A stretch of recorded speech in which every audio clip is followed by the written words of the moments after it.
Ku kasance da rumbun bayanai duniyar ilimi.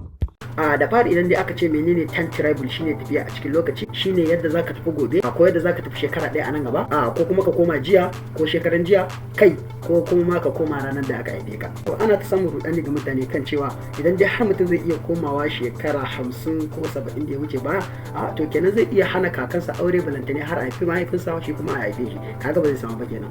Ko kuma zai iya canza wani al'amarin da ya riga ya bata masa rai a baya. To amma fa wasu suna ta kan cewa a'a ba fa haka abin yake ba. Za ka iya komawa shekarun da suka wuce ba masu yawa, to amma duk abin da ya faru ba za ka taba iya canza shi ba. Sannan za ka iya zuwa gaba, dukkan al'amarin da zai faru shi ma dai ba za ka iya canza shi ba. Wannan al'amari na ikon mai sama ne, na haka duk abin da Allah subhanahu wata'ala ya tsara babu wani dan adam a duniya da zai iya canza wannan abu. To babban shahararren malamin kimiyya wanda muke kiransa da Mr. Albert Einstein ya warware wannan al'amari a theorinsa na theory of relativity. Ga kuma bayanin wani bawan Allah da ya faru a shekara ta 2006 a birnin Kyiv da ke Ukraine. Wani mutumin ya bayyana akan titi, mutumin ya kasance sanye da kaya na tsohon zamani wanda a wannan zamanin san ba amfani da wannan kayan da suke jikinsa, da agogon hannunsa wanda ba kasafai ake amfani da shi a wannan zamanin ba. Sunan mutumin Sagi Fanamaranko. Lokacin da mutane suka ganshi sun je gurinsa sun same shi, domin mutum ne wanda in ka ganshi kamar da alamun tsoro, ko kuma mutum irin ya shigo gurin da bai sanin nan ba, domin yana tsaga idan sai yana kallon gurare kamar irin bakon, ko kuma irin mutum ya zo bakon wajen nan haka. Sai mutanen suka tambaye shi cewa shin daga ina kake? Sai ya ce musu ina tafiya ne a shekara ta 1958 akan titi. Kawai sai na ga wani farin haske, bayan farin hasken nan kawai ya bace, shikenan kawai sai na ganna a wannan gurin. Ana cikin haka ne sai yan sanda suka zo gurin, da yan sanda suka zo sai suka tafi da shi.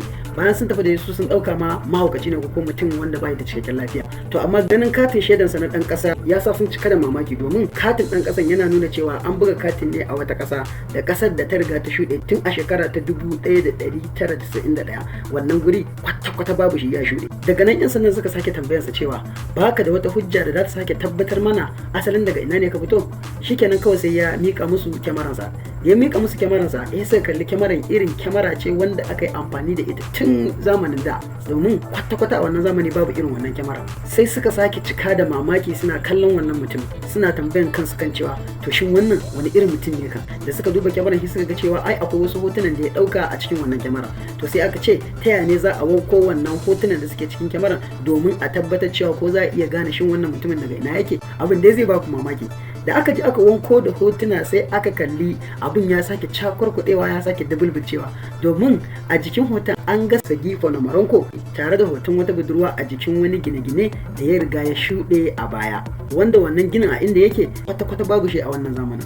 Amma duk hujja da hotunan da aka samu a cikin kyamaran sun nuna cewa lallai da gaske ne, da alaman wannan mutumin ya zo daga shekara ta 1950 ne. Da suka kasa gane asalin sahihin wannan mutumin sai suka je suka sashi a cikin wani ɗaki sai suka kulle shi.